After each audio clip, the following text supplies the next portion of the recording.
guys, today we're going to be talking about the plot of a story and how to put it into a organizer in order to help us better understand what is going on. So, what is a plot? A plot is the overall structure of a story with all the events, and it usually can be organized using something like this. Here we see that we have some mountains to kind of show this whole point. It comes to a point. At the beginning of our plot, we have an exposition. The exposition is the very beginning, and this is the introduction to the story, and it tells us about the characters and the setting. Now, if you notice at the beginning of our story, or of our plot, it says protagonist, antagonist, setting time, and setting place. So our protagonist is our main character and is usually like our hero in the story. They're the ones that are going to solve the problem. They're the ones that are trying to reach a certain goal.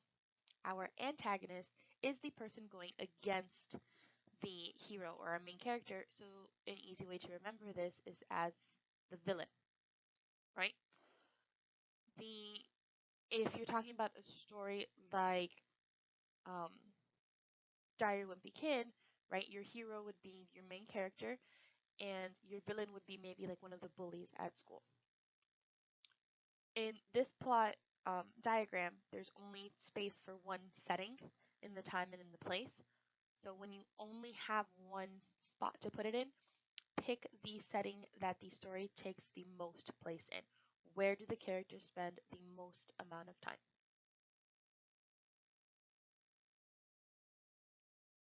Then the very first thing is our rising action. Our rising action is where conflict usually develops. We've met our characters in the exposition, and now we have our rising action. What is the problem? What is going on? Is our hero reaching some kind of goal, or is there a problem that they need to fix? Then we have all of our steps here that lead to our climax, right? So all the events that lead to the climax, which is the most interesting part of the story. It can also be called a turning point.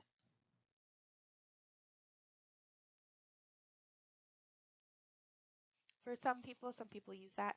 This is where we start seeing our protagonist, our main character, reach some kind of idea as to how they're going to solve the problem, or an event, something that happens to them that starts leading them towards either saving someone, fixing a problem, or taking down the villain.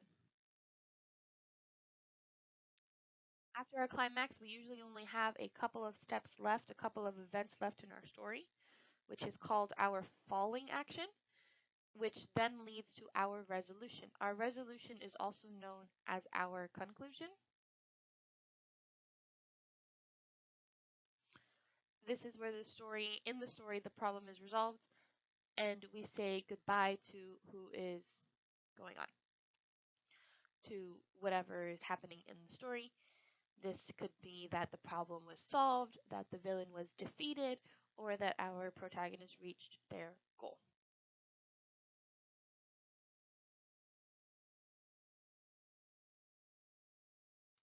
On this plot map specifically, or plot diagram, whatever you want to call it, we have some kind of extra things here at the bottom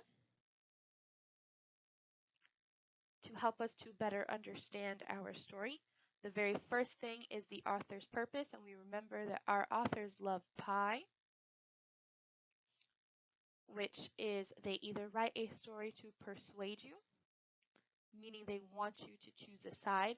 So if we're talking about global warming, and they are for protecting our environment, their whole story is going to be on that one side of the argument. Or they are trying to inform us about something, which is the I. So again, if we're talking about global warming, maybe it's at a lower level and it's a story or an article that's just telling us what global warming is. And then lastly, we have our E, which is to entertain. which this is a story that's just for fun, a fairy tale, a myth, just to kind of keep their readers reading. We then have our point of view,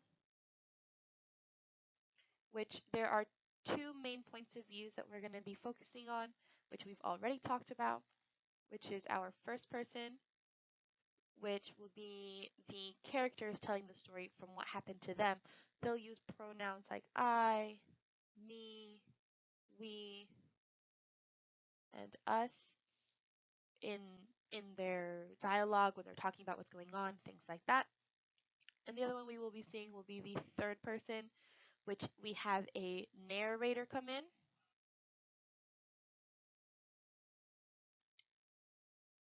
I can't spell today. Well, you know what I mean.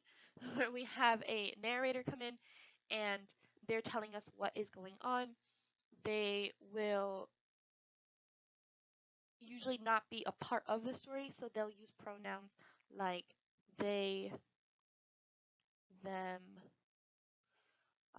he, her, she, his, those kinds of pronouns. And that is it for our plot diagram.